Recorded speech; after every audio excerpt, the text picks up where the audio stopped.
PW Live right now. Big Daddy. Morning. Good morning. Good morning. It is Wednesday morning. I feel like my camera just a little dark. Everybody just throw it in the comments. Good morning. Grab Exodus 33. Good morning, everybody. Can you hear me well? I pray that you can hear me. And I pray that your day is off to an incredible start. Hold on, let me see. Exodus 33. Good morning. Good morning. Tell me something you're looking forward to today. Is that work? Can y'all hear that? Can y'all hear that? Tell me if my sound.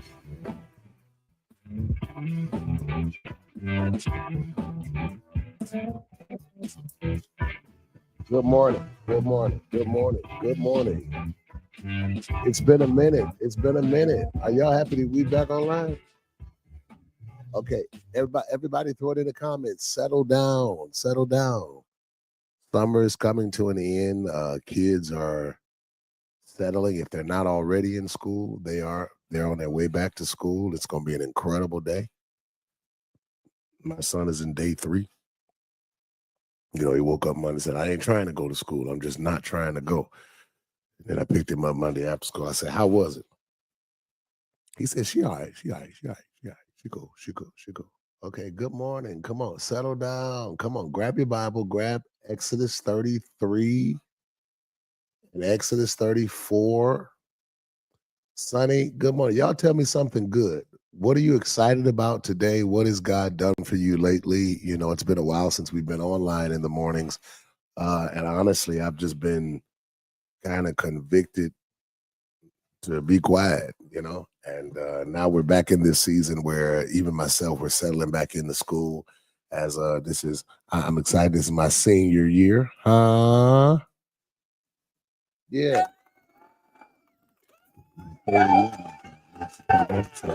It's time to settle down, and I want to get into this. So for the next couple of weeks, we'll be on at 7 a.m. Okay, 7 a.m. Okay, they're having some challenges with our scriptures tonight. But just while we're here, let me let you know this Friday night is open mic night. It's open mic night. Let me see if that's in here. This Friday night at 6:30 p.m. 6:30 p.m. If in fact you are one that would like to be a part, it's for karaoke, poetry, as well as comedy. All right. And we're gonna have a good time. Matthew 28:19 challenges us to make disciples. Everybody throw it in the comments, in every way. This is not a revival. This ain't no prayer meeting, no prophecy service. There will be no prophesying going on Friday, no hands being laid. It's for fellowship, right? So on Friday at 6:30, I want you to be a part of it. If you're looking for some place to belong and become and pull in, it's Friday. It's gonna be a great time. We're gonna just enjoy one another together. Okay. Let me see. Did y'all tell me what you're looking forward to this morning? What are you excited about in this season? I want to know. Let me see who I got in here. Everybody hit like, hit share. All of you that are watching today, I want you to do that. Hit like, hit share, and then we'll go a little further into that. Also, this Sunday is Seed for the City in the morning, and then in the evening is Sunday Night Revival. And Pastor Maurice Jackson is coming along with David Whitfield and David Whitfield Productions every 5th Sunday night at 6:30 p.m. is our Sunday night fire services, where it is Flatfoot Revival. New Life approaches things differently in a lot of ways, but every now and then you just kind of want to give people an opportunity to have Flatfoot Church. So on 5th Sunday night, 6:30, everybody, I want to challenge you to come, invite somebody with you. David Whitfield and Whitfield Productions is one of our city's jewels, and they're going to be with us, just giving us church, boy. Church. Throw it in the comments. Church. That's what it's going to be. Church. And Pastor Maurice Jackson is one of the sons of our city, and he's one of my big brothers and one of the greatest preachers you'll ever hear. And so on Sunday night, I want you to make it your business to be present. Sunday morning is Seed for the City, and I want you to be present. Those connected to our church, you know what that's about. But then even beyond that, I want you to evangelize this weekend and make sure you're inviting somebody to church with you. Let me jump in these comments because I want to see Terry. Good morning. Miss Neat. Good morning. Yale. Good morning, Danielle. How you doing? I've been praying for you. Danessa, it's good to see you. Good morning. Val said we can hear it. Okay, Erica, good morning. Sunny, good morning. Dr. Crystal Fenderson. Dr. Crystal just got married, everybody. Let's celebrate God for her. If you said it, throw it in the comments. Lord, don't forget about me. God bless you, Dr. Crystal. It's good to see you. Melissa, good to see you in these here comments. Okay, Chantel, Sylvia, all right, good to see you. Okay. Mallory, good morning. Still praying for Mama Steiger, that God continue to strengthen her body. We're praying for you guys this morning. Let me see. All right. Corey Woods, good morning. Victoria, good morning. Darlene, good morning. Melissa said, I'm excited because I woke up with fresh breath in my body. And these kids are happy to be back. No. Let's celebrate that.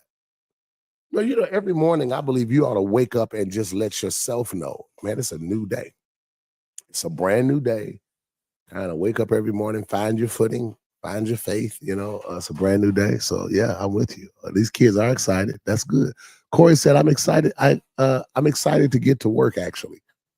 That's wonderful. Man, I pray God give everyone the grace Corey has, that God allows you to work, but allow your work to be something that excites you. And so, Corey, I see you representing on the field, literally. And we're praying for you and all of that. Patrice, good morning. Good morning, Patrice. I love you. Everybody hit share, hit like, and grab your Bible. T2 Times, that's my DJ. Y'all heard her on Sunday. T2 Times was amazing, man. I kind of, I had this idea. And creativity is something that belongs to God. Something just happened with creativity is something that belongs to God. And as I see Apostle Pax in the comments, my brother. His birthday is in a few days, and we'll be out there celebrating him. Come on. People say, well, PW, why you going to his? He came to mine. I keep telling y'all, if a relationship is not reciprocal, it's not real. I don't know how many times. Y'all don't like this. I rock with people who rock with me. Okay. And there's some of you, really today, you need to tag those people that rock with you privately and publicly and just thank them for rocking with you. Now, in a few days, we're going to celebrate Apostle Pack's birthday in Texas, and I'm coming. I'm getting on the plane. I'm coming out there. I'm going to be in Dallas like this. I don't know what we're going to do at the Apostle birthday, but I'm coming. All right, that's my friend. I believe that only invest in relationships that are reciprocal. And I don't even know if I should say that like that. Maybe I'll dig a little further to that later. Because there's a difference between an assignment and a covenant. You get what I'm saying? Assignments sometimes don't have the ability to pour back, but I keep that relationship in perspective. But when it comes to covenant and friendship, man, I only walk with people, man, whose love I don't have to question. So Apostle Pack, thank you for that. All right, let me get back to DJ 2 Times. On Sundays, we started something a few weeks ago because I've been having this challenge as it relates to music, and quite honestly, I just can no longer contribute to mediocrity in any way, unless I can find a minstrel that's really postured to operate in music ministry. I just can't invest no more into anything that looks contrary to what we're trying to do. So we've been trying to figure out, well, how are we going to kind of plug this music gap, where I believe corporate worship is the objective of corporate worship is for everyone to be on one accord, right? So how do we get people on one accord? Well, that's music. Music is a universal language, but I think culturally we are conditioned that it all has to happen the same way. So we feel like praise and worship is the 30 minutes you're singing at the beginning of service, when the truth is the purpose of praise and worship is to get the people on one accord. That's the purpose of worship, corporate worship. You can sit at home, look at you. You sitting up there now looking like you got last night in the corner of your eye. Ain't nobody bothering you because you at home. In your house, ain't nobody got no right to say how you present yourself. That's your business. However, when we come together corporately, the purpose of us coming together corporately is to worship together corporately. Well, how do we do that? The introduction to that corporate experience is when we all come together, come before his presence with singing, right? So contrary to your culture, it doesn't have to be 30 minutes, because a lot of time, we ain't waiting on God to come in for them 30 minutes. Most of the time, we waiting on the late folk to show up. The objective of praise and worship and corporate worship is to get everyone to worship together. And T2 Times has been helping me. It's been incredible that she comes in on Sunday, and she puts a twist on this stuff. And I looked up, the whole church was up talking about every praise. No, I'm serious. She had them up. And when I looked up and saw the big homie in the back singing from the bottom of his heart, that's when I looked at Jalen and said, hey, mission accomplished. T2 Times is playing. And then I see a young lady in the corner that's been seeming out of pocket. But then Sunday she had that glory to that girl in the back. What? Oh, God. Mission accomplished. So thank you, T2 Times. All right, let's get in it. Asia, everybody hit share. Let's get in it. Adaku, I'm so proud of you. Okay. Sinatra, why I ain't seeing you? I feel like I ain't seen you in a minute, Sinatra. Fix that. I want to see you. Okay, yeah. Thank everybody.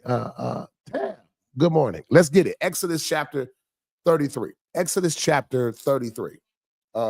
Exodus chapter 33. Now, this is what I want everybody to do. I want everybody to throw this in the comments, and I'm not going to be long. I'm actually in these.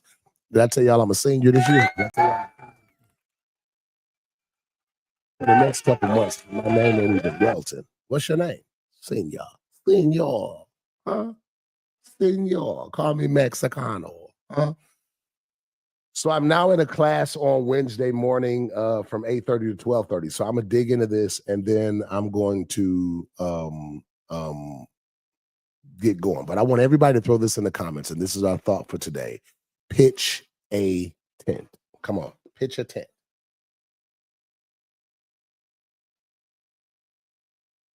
Pitch a tent.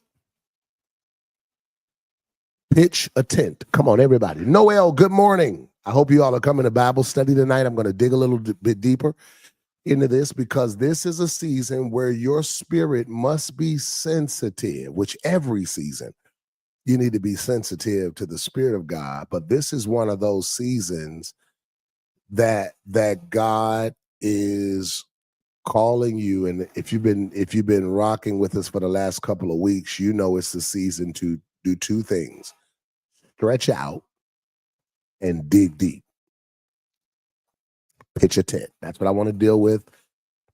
Exodus chapter 33. Look at verse 7. Exodus 33. I'm going to read it, and I want you to grab your Bible. Hey, here's a question. How's your prayer life? I was talking to somebody the other day. I said, I wonder when this old episode of church is going to be over, because it seems like it just keeps rerunning and rerunning and rerunning.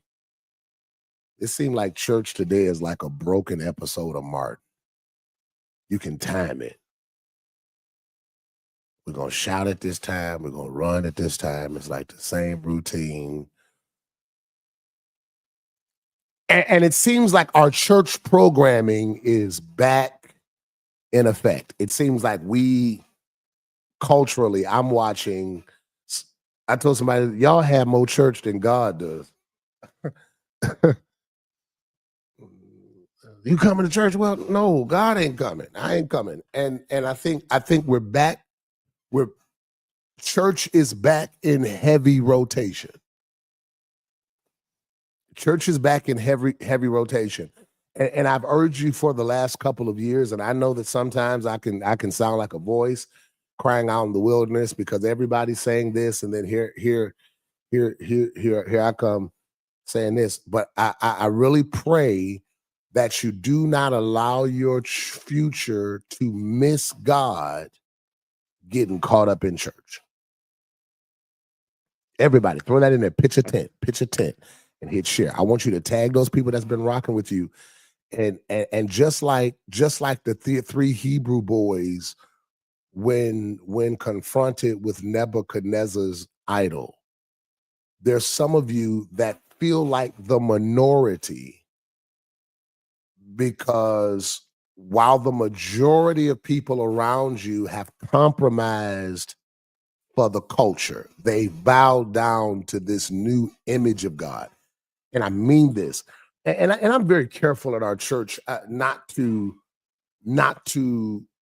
get our members back on the church wheel because this is a season when you got to discern the difference, and some of you are not going to like this, between church and God. No, because I believe we are sensationalizing spooky spirituality. Just like sex sells, spooky sells. You can sell spooky easy to a generation that don't pray.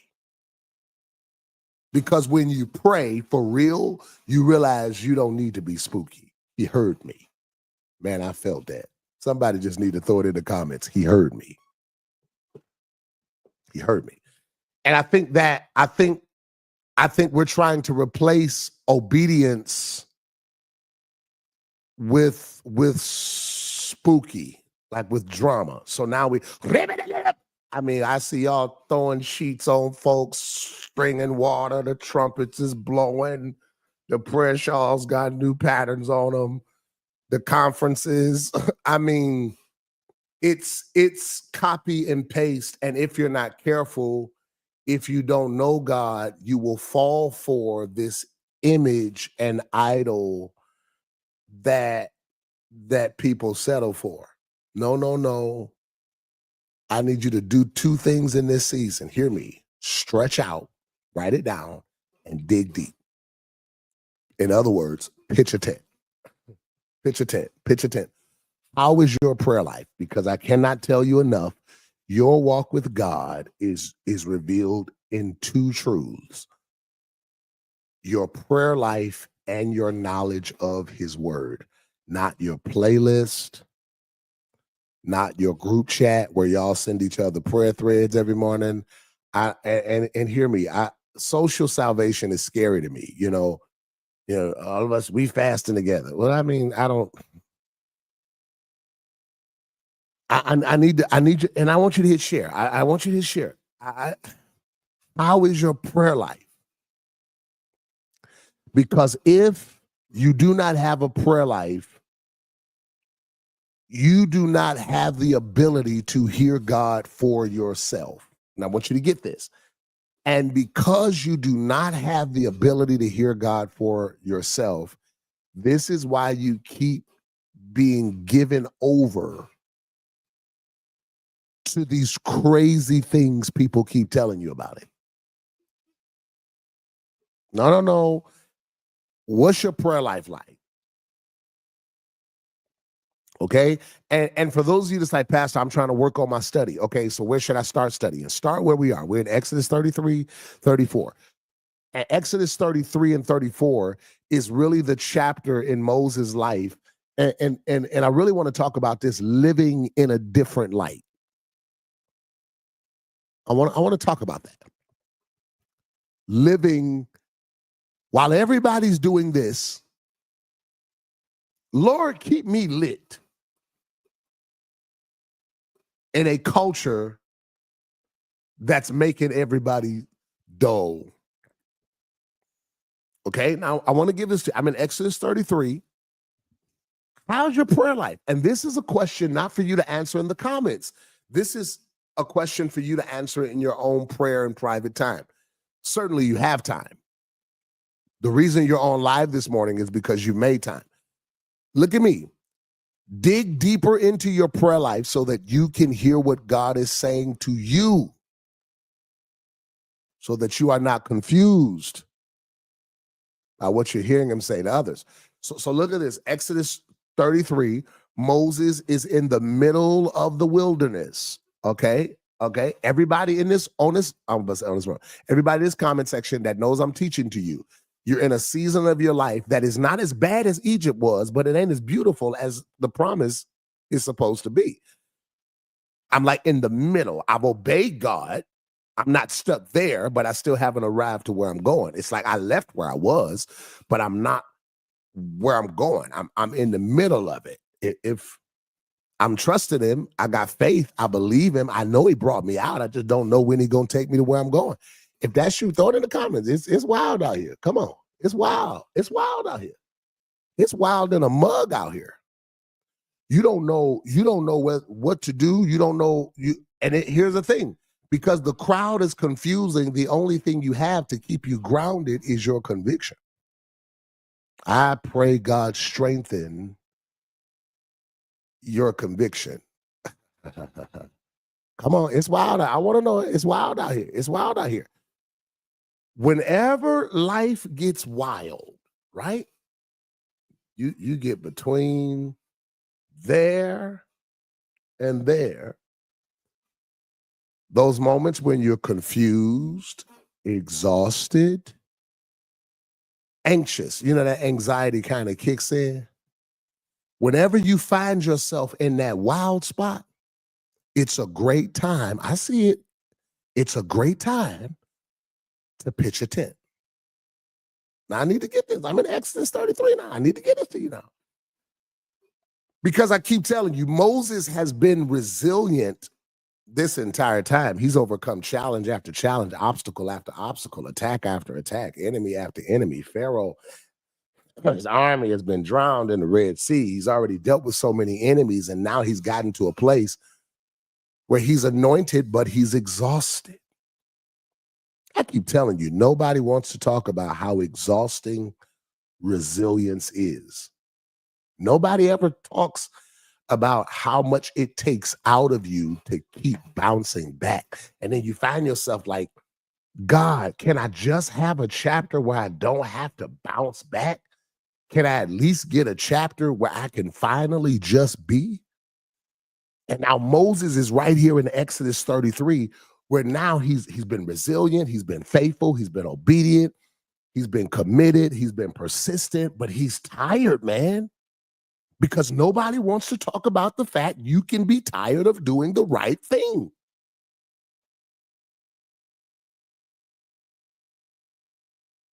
I need you to get it, that there are some of you right now that this fatigue is not because of sin. This fatigue is because of the journey. The journey makes you tired. I'm saved, I'm sanctified, but because I'm human, right now I'm confused, I'm exhausted. The truth is, there's some unresolved emotions I have that I didn't get to deal with because I was so busy being there for other people. I still got anger issues from what happened 7 chapters ago, but I couldn't deal with it then because I had to keep going. And there are some of you that have kept going, and you've kept going. You're like the Energizer Bunny. You're the strong friend. You're the saved family member. You're the intercessor. But let's be honest, even for you, it's wild out here. No. The fatigue is from the journey. I need you to stop identifying fatigue as sin, as God's anger. Fatigue comes with progress. I'm tired because I'm developing. Come on. And so it causes us to be in this space where even though we're holy or we're striving to be holy, life can still be heavy. So what do we do in life's heavy moments? Everybody throw it in, because I want to put it in a cute way. Put it in there right. run to prayer. Throw them 3 words in there, run to prayer. I want you to put them in the comments because I want your fingers to make your faith accountable for it. You know better. Run to prayer. Don't run to Facebook. Don't run to Instagram. Don't run to your mama. Watch this. Don't run to your spouse because you keep trying to make a God out of your spouse, expecting them to fix something you were supposed to pray about, but you think your spouse removes your need for your space. No, no, no. Run to prayer and stay there. Come on, run to prayer. Life too heavy right now. Run to prayer. I've been tripping lately. Because see, when you're exhausted, sometimes you don't know how to be politically correct. Run to prayer. Run to it. Hey, confide in prayer. I want you to write that because I want you to own the fact you know better. Run to prayer, Sonny, and stay there. Man, becoming is exhausting. I want you to get this. I'm in Exodus chapter 33. Look at matter of fact, before I go to Exodus 33, verse number 7, let's go to Exodus 34. Go to Exodus 34.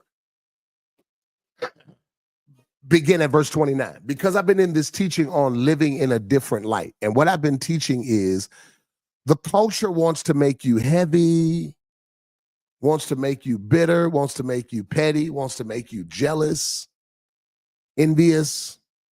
But I want you to hear me. Everybody throw this in the comments. The quality of life. Everybody throw it, my quality of life. My quality of life. Throw that in there, my quality of life.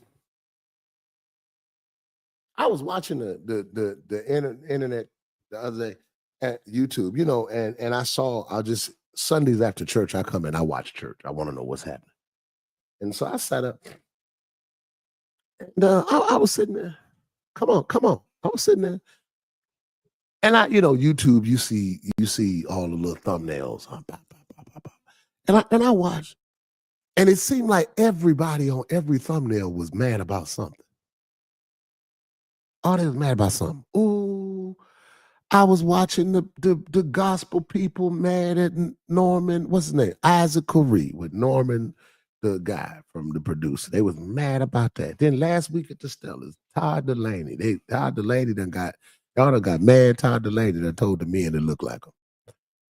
Then I looked on the other side in Detroit. I watched preachers in Detroit just divided because of the mayoral election that's going on. It's a mayoral race happening. And I'm watching the preachers, you right, you not right. Then I'm watching the other group of preachers that's on the internet, supposed to be preaching time, and they calling out other preachers.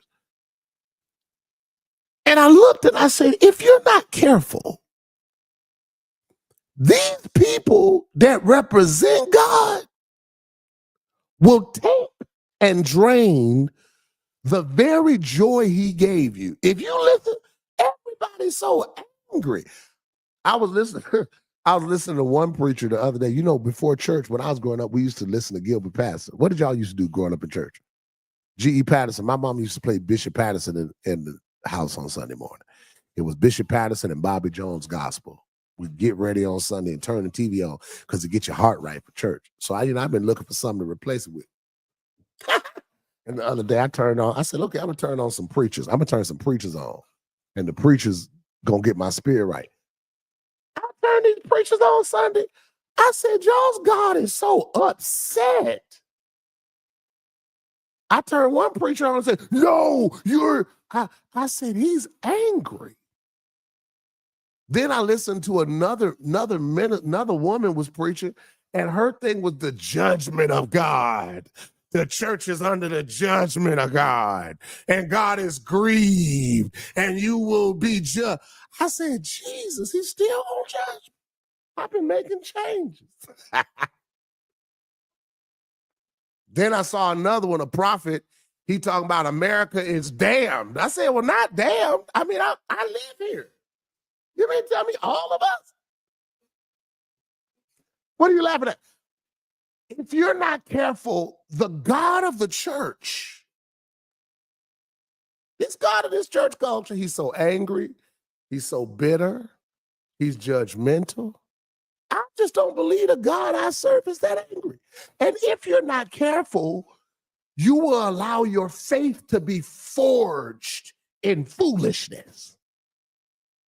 Since I don't know who God is, I got to believe what they say. And I'm telling you right now, half this stuff on this stuff about church, I'm scared to believe what they say. Any preacher, I say this all the time. One of the most insulting things, and I want you to learn to be insulted, because I call it cheap church, cheap church, cheap church, cheap church. Where now the new thing is clapback sermons. How you gonna preach a sermon about the living God and then clap back at a living person?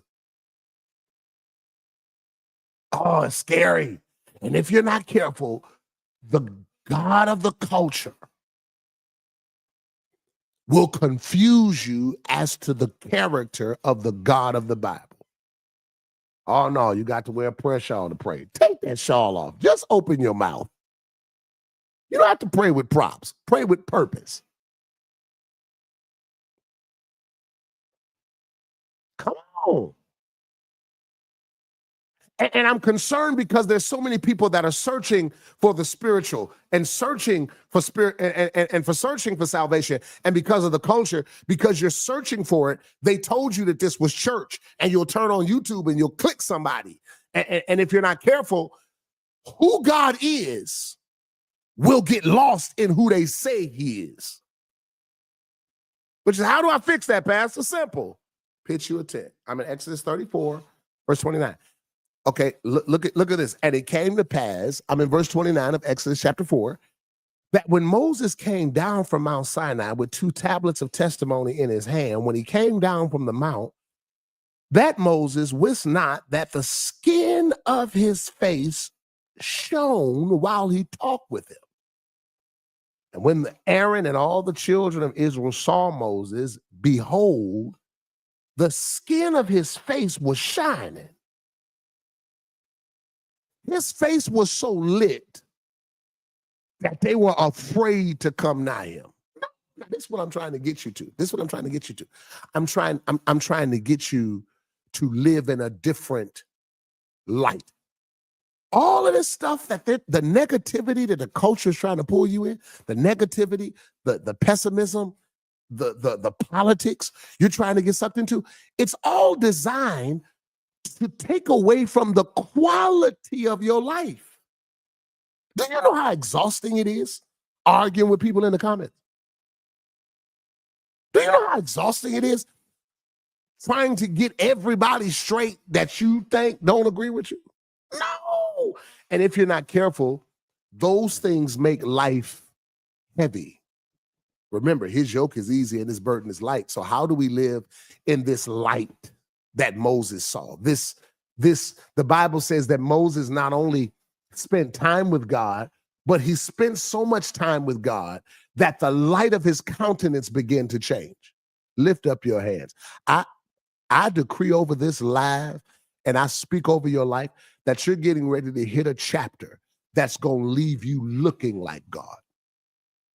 You're getting ready to bump into people, and people are going to say to you, what you been doing with your skin lately? See, a lot of people don't know God has a glow to it. And prayer makes you prettier. No, I'm telling you. Grace will cover your face. Grace will cover your face. Hey, Ryan, the Bible says that Moses not only spent time with God, but he took time with God. How much time? Everybody throw it in the comments. 40 days, 40 nights. He up there. 40 days, 40 nights. He has intentionally spent time with God. This isn't a drive-by prayer. Moses spent time with God. And the Bible says when he spent time with God, his countenance changed. Because write this down, you look like what you spent the most time around. You look like what you spent the most time around. You know, the Bible says the way of the transgressor is hard, and I always talk about this. You ever met somebody that used to be cute when y'all was growing up? Like when y'all was in school, y'all was cute. She was cute. I mean, he was cute, whatever. You know, you ever had that happen? No, I'm 40. You ever had somebody that was in the same grade, same age as you 20 years ago? Y'all was cute. Y'all looked like y'all could have been something. And then you bumped into them, and while you 40, they look like they're 67. And you look like, Jesus, what have you been through? Choices. Choices is what they've been through. You haven't been put through an attack. You've been put through yourself. Choices. It's true that when you're born, you look like your parents, and when you die, you look like your choices because you look like what you spend the most time around.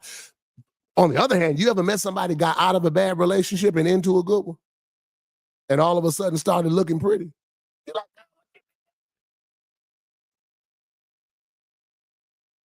huh? Because environments show up on your countenance. Times of aging and dark. No, for real. I'm telling y'all, I met a girl I tried to get on at high school. And she said, Welton, you can't take me to an R-rated movie. She sure did. He was a nasty young boy. She had them old men picking up from 10th grade, picking up from second period. Just picking up. I couldn't take her nowhere because I didn't have a car. Played me to the left. I bumped into her in Fairlane Mall. That's the first problem. I bumped right into her in Fairlane Mall. She had 3 kids. Said, there go your daddy. I'm telling you the truth. You look like what you spend the most time around. You look like what you're surrounded by. The way the transgressions are. Because when you've spent time with God, you start looking like it. Y'all, there's a different grace that comes from you spending time with God. All right. So I want everybody, okay, everybody throw this in the comments. Take time. No, put it in there. Make time and spend time.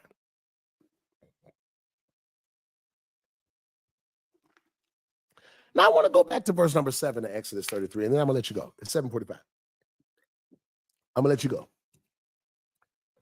So Moses took a tent and pitched it outside the camp. Now, everybody, I want you to get this. Here's what's happening. We're in this wild space. Where Moses realized it's been kind of wild lately. And look at what it says. Moses took the tent. Everybody throw this in the comment. The pitch is personal. Please throw that in there. The pitch is personal.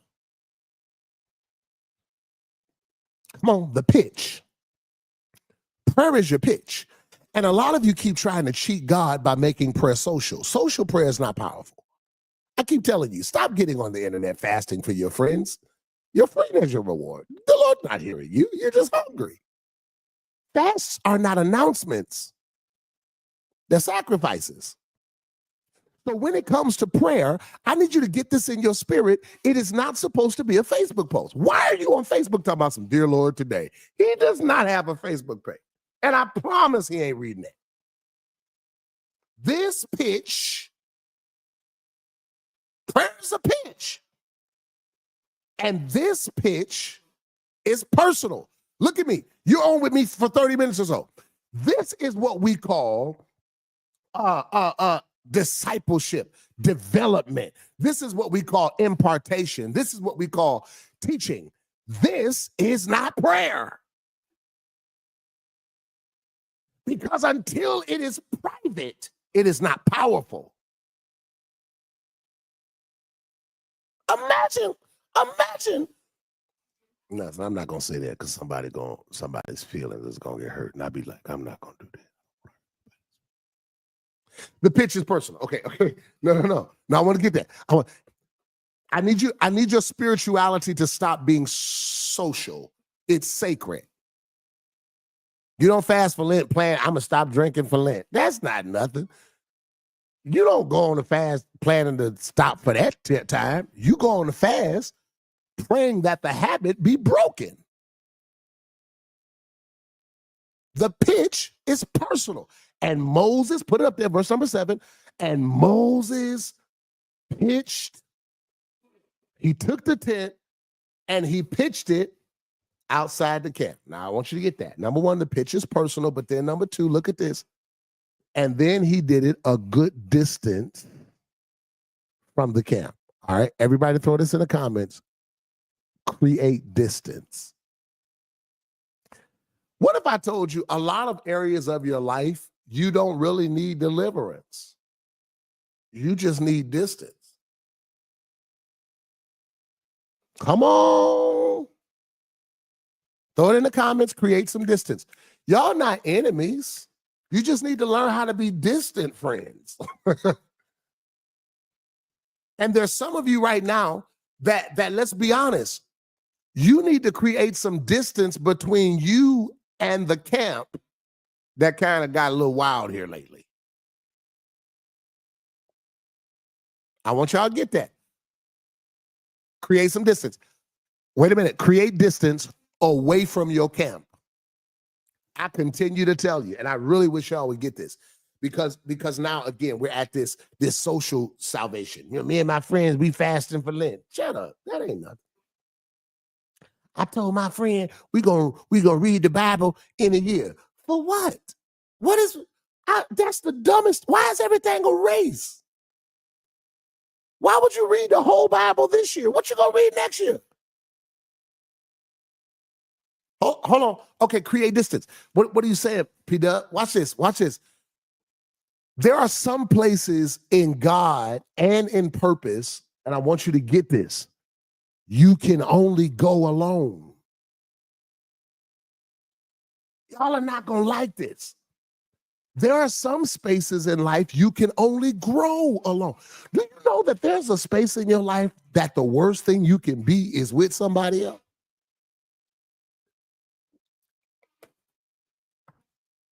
Sometimes you can only grow alone.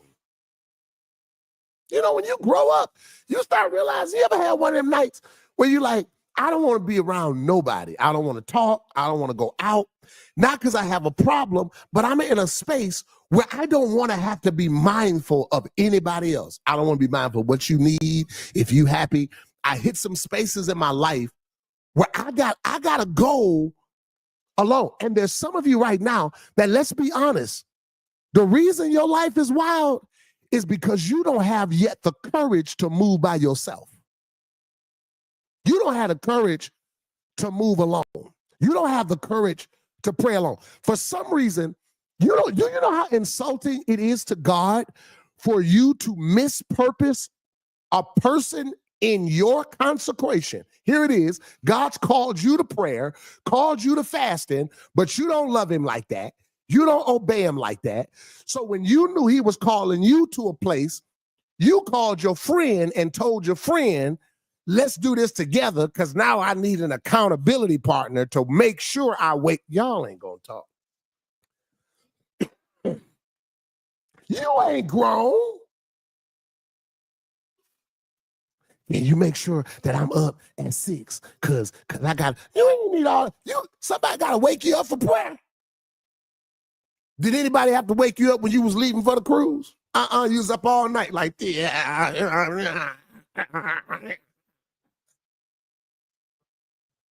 You are not grown until you can move alone.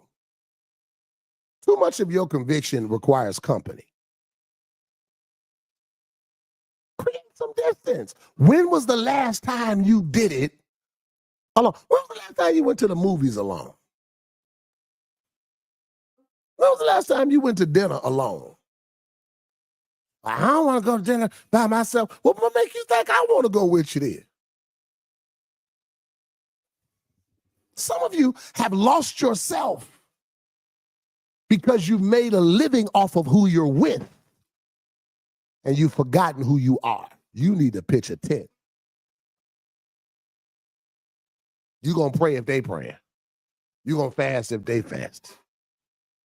So you only fast in January. January, you down for 30 days because everybody's down for 30 days because that's when God speaks, the first 30 days of the year. What if he want to talk to you in the summertime? Come on. Create some distance away from your comfort. I mean, your comfort, your crew, your camp. Oh. I'm trying to help you because there's some of you right now that are in that space in life where you're realizing you are not a child anymore. You are not a child anymore. You are now the Moses of the moment. You got to make your own moves, make your own choices, stand in your own steps. You can't keep running to your mom, your father, your cousin, your baby daddy, your baby mama. You got to pitch a tent and you got to learn how to make some moves by yourself. Stop expecting everyone to understand the moves you're making. He called you away from the camp so you won't be confused by the camp. Isn't this good teaching?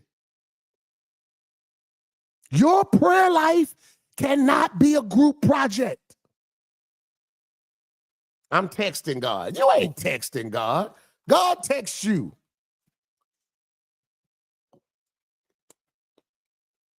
I'm trying to get you to the place where your life is light again. I want you to find this light that Moses found, where he spent so much time with God that his skin came. They said, what you doing? What's your regimen? Prayer.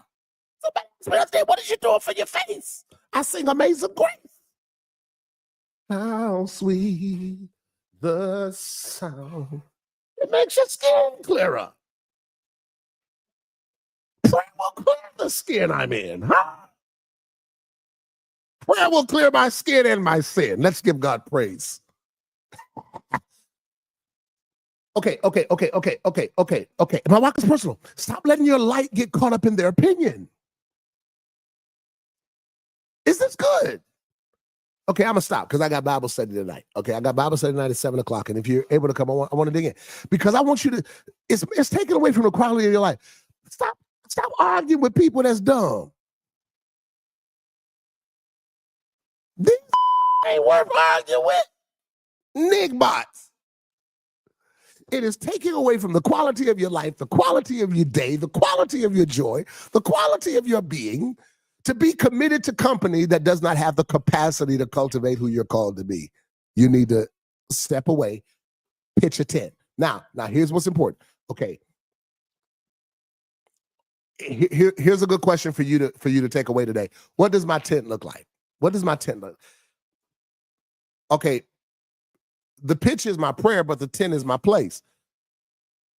Pitching a tent is my prayer time, but also my prayer place. Do you have a pattern or a place or regimen as it relates to prayer? Now, when I say pitch a tent, I might need to dig into this a little further because I don't want you to think pitching a tent always means you have to pray in the same place all the time. Though there are some that have hollowed out a specific place of prayer. Pitching a tent can not only is prayer, that's keeping yourself in an atmosphere of prayer, right? Like a lot of people underestimate even that car ride back and forth. You know, when you turn on that radio and turn on that high playlist, that's creating an atmosphere, whether or not you know it. Entertainment creates atmospheres, just so you know that. Entertainment creates atmospheres because the word entertain means to stop thinking. Okay, what entertains us replaces our psyche, right? So we're no longer thinking, we're just absorbing. So whatever is entertaining us is what we're becoming. I don't have time to go into that. Is this good teaching this morning? So just to give you pitch a tent, make some time, set up some time for God, even in your car ride. Play something. The other day I was playing that Bishop Carlton Pearson Azusa, the praise and worship album. To him who sits on. I need a praise and worship leader that's spooky like that. Come on, church. I want that. Come on, church. Yeah, creates an atmosphere. Ty Tribbett has a great record. Just let it play from beginning to end. It creates an atmosphere. Okay. All right. Bless you. Come on. All right. And those of you that are watching, good teaching. Tonight at 7 o'clock, we're going to go further into it. And for those of you that are giving, the information is on the screen. If you're giving this morning, I challenge you to do that. Don't forget Friday night, 7 p.m. I'm sorry. Those are the ways to give. Sorry. Friday at 7 p.m. Thanks, Derek. is open mic night. And why do we do open mic night? Because this is our way to make disciples in every way. Church has to be more than church. I need y'all to stop thinking that church is God. We are having so much church, and it ain't even good church no more. It's just forced shouting. Shout music just forced. We done heard all y'all's licks. So now we have to cultivate people's ability to believe in who God's called them to be. So this Friday, we want to identify new gifts. 6:30 is open mic night, comedy, poetry, and karaoke. Now, don't come in there trying to cuss, because I'm gonna shut your music down. Don't come in there talking about sex. I'm gonna shut your music down. But we're gonna have a great time. It's absolutely free. Bring somebody with you. Children are welcome, and food is absolutely free. Give God praise for that. Right? But then also on Sunday morning at 10 a.m. is Seed for the City. We got to pay this building off, and so we're expecting God to meet us there. And I want you to bring everyone you can. But then Sunday night is revival, church. Pastor Maurice Jackson is coming to preach, and David Whitfield and Whitfield Production are going to minister to us in song. Be there early. Y'all know I ain't going to be in church all night. Be there early. I'm expecting God to meet us in an incredible way. All right? Exodus 33. Dig a little deeper. Dig a little deeper. I ain't get past verse 7. Ain't that a mess? But it's 8 o'clock. I'm about to go wake Taz up and get him out to school. I pray that God blesses every moment in your day. I pray that this Wednesday be full of victory. I pray that your life be full of light. I pray that the peace of God would pass your understanding. I pray that when the devil tries you, it don't work. I pray that God gives you a grace that looks beyond every fault around you. See the need that is met because of you. I pray that today you realize you are not a problem. Open your mouth and declare, child, I am a solution, which means problems find me. And so I pray that God gives you the grace to overcome every attack and obstacle, and gives you the persistence, the discipline, not to respond to every invitation, but to rise to every occasion, realizing that there's something great inside that God is calling you to be, calling you to do, and calling you to become. I pray you have a great Wednesday. Please pull up tonight at 7 o'clock. It's Bible study. Come on. It's a 10. So you can be lit again. I'm out. Oh, no, I'm not out. If you give it, put that giving information up there. I'll put it up there. Put it up there. Go and put it up there. Go and put it up there. Yeah, go ahead. That last prayer sounded real good, didn't it? That was a good prayer. Sounded like a radio announcement. God gonna do it. And all right, there you go. I'm sorry. Yes. All right. God bless. Everybody that's giving today, I want you to do so. If you were blessed today, I want you to plant a seed of $20. I'm expecting a harvest. It's going to rain in my life. I'll see you tonight. God's walking with you all day long. Peace. Say I'm expecting a harvest.